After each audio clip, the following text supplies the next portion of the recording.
तो मैंने आज का दिन बढ़ा दिया। कार्यक्रम तो 3 ही दिन, चौथा दिन मैंने आज है विजयादशमी। इस तिथि को बड़े हर्षोल्लास के साथ हिंदुस्तान में धार्मिक पर्व के नाम से मनाया। इसी दिन भगवान राम ने रावण पर विजय किया। दुष्टों के संहार की तिथि। आवाज उससे ज्यादा तुम दुष्टता कर रहे हो, उससे ज्यादा हत्याएं करवा रहे हो। यहाँ तक कि अपनी आल औलाद की भी हत्या, जो गर्भपात नसबंदी का रूप लेके खड़ी हो गई, ये अपनी औलाद की जब आप हत्या करने लगोगे तो इससे बड़ी अज्ञानता मुसीबत का वक्त और क्या हो सकता। और अभी तक किसी के समझ में राजा रियत सब उसी पर तुले, हिंसा और हत्या तरह तरह की जीवों की, जबकि परमात्मा खुदा ने जितने जीव बनाए हैं सब इंसान की मदद की। ये सब तुम्हारे काम आने वाले। जब बच्चा पैदा होता है तो कहते हैं बकरी का दूध ले, यानी बकरी ने माँ का रोल अदा किया। जब किसी ने दूध नहीं पिलाया तो बकरी ने आपको दूध। और जब तक बकरी जिंदा रहती माँ का रोल अदा करती, आपको दूध देती है। लेकिन उस बकरी के साथ तुम्हारा व्यवहार क्या? मार काट के खा गए। ये कौन सी इंसानियत है, कौन सा धर्म मजहब है और कौन सा मतलब यानी शुद्धता और पवित्रता है? कुछ तो आपको विचार करना चाहिए। कुछ मुर्गा ठीक 4 बजे आवाज देता। तुम्हारी विज्ञान की बनाई घड़ी फेल हो सकती, लेकिन कुदरत की बनाई घड़ी ये मुर्गा ठीक 4 बजे आवाज देता। ऐ मुसलमानों जाग जाओ, खुदा की इबादत का समय हो गया। ऐ हिंदुओं जाग जाओ, पूजा पाठ और भजन का समय हो। ये सब को एक अच्छे नेक भले काम के लिए जगाता है, लेकिन तुम्हारा उस मुर्गे के साथ व्यवहार क्या है कि मार काट के खा ले। ये जब तक आप इस बात को नहीं समझोगे, इस आदत को नहीं छोड़ोगे, तब तक तुम्हारी कोई इबादत, कोई पूजा स्वीकार नहीं। इस मोटी बात को गांठ में बांध लीजिए और ये आपको करना होगा।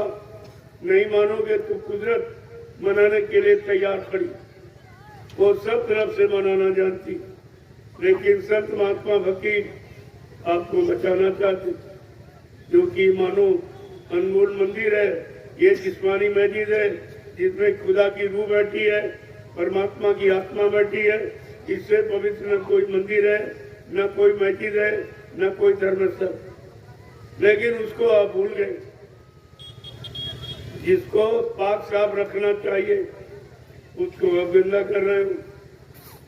और जिनसे कोई मतलब नहीं है, ईंट पत्थर की इमारत बनाई, उसमें झाड़ू पोछा लगाते रहते और इस मनुष्य मंदिर को गंदा करते।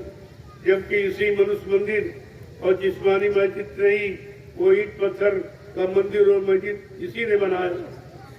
और इसको किसने बनाया? खुदा और परमात्मा। ये परमात्मा खुदा का बनाया मंदिर और मस्जिद, और वो ईंट पत्थर वाला इंसान का बनाया। मैं आपसे पूछूंगा कि भगवान खुदा अपने बनाए वाले में रहेगा कि तुम्हारे वाले? तुम्हारे ईंट पत्थर के मंदिर मस्जिद में कभी नहीं आया, न कभी है, न कभी आया और न कभी आएगा। जितना भी समय तुम खराब कर दो, बर्बाद कर दो, लेकिन खुदा उसमें नहीं है, क्योंकि खुदा चेतन है और ये जड़ है। ये ईंट पत्थर के मंदिर में की जड़ है और खुदा परमात्मा चेतन है। तो ये चेतन या जड़ में रहेगा, या जड़ में कभी होता या आया होता तो किसी ने किसी पंडा पुजारी और मुल्ला मौलवी और पादरी गंसी को जरूर मिला, लेकिन किसी को नहीं।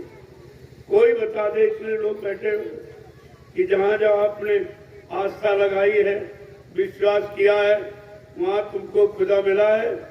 इस ईंट पत्थर के मस्जिद या परमात्मा मिला है इस ईंट पत्थर के मंदिर, या गाठ मिला है इस मतलब यानी, तो कम से कम सोचना चाहिए। कोई काम करते हो लाभ पाने की। अगर खेती आप करते हो, अगर अनाज पैदा न हो तो खेती करना बंद नहीं करोगे। दुकान चलाते हो, व्यापार, अगर मुनाफा ना हो तो कोई नहीं करे। मजदूरी और नौकरी करते हो, यानी मतलब अगर वेतन तनख्वाह न मिले तो कोई नहीं करे। जब आप ये जान गए हो कि बिना मतलब यानी दाम के हम कोई काम नहीं करते, और ये पूजा पाठ इबादत में आपने कितने दाम पैसा खर्च किया और आज तो कुछ नहीं मिला, और ना ये मिले। परमात्मा महात्माओं के जरिए मिला और मिलेगा, खुदा फकीरों के जरिए मिला और मिलेगा।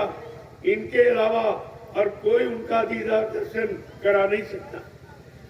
ये कब आप समझोगे? हकीकत को कब जानोगे, पहचानोगे? कब अपना काम बना लोगे? कब अपनी जिस्मानी मस्जिद को कृतार्थ कर लोगे? ये आप काम कब शुरू करो?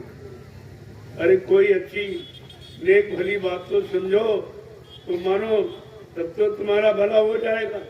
और नेक भली बात अगर नहीं मानी और नहीं की, नहीं अपनाया, तो भला जीवन में कभी नहीं।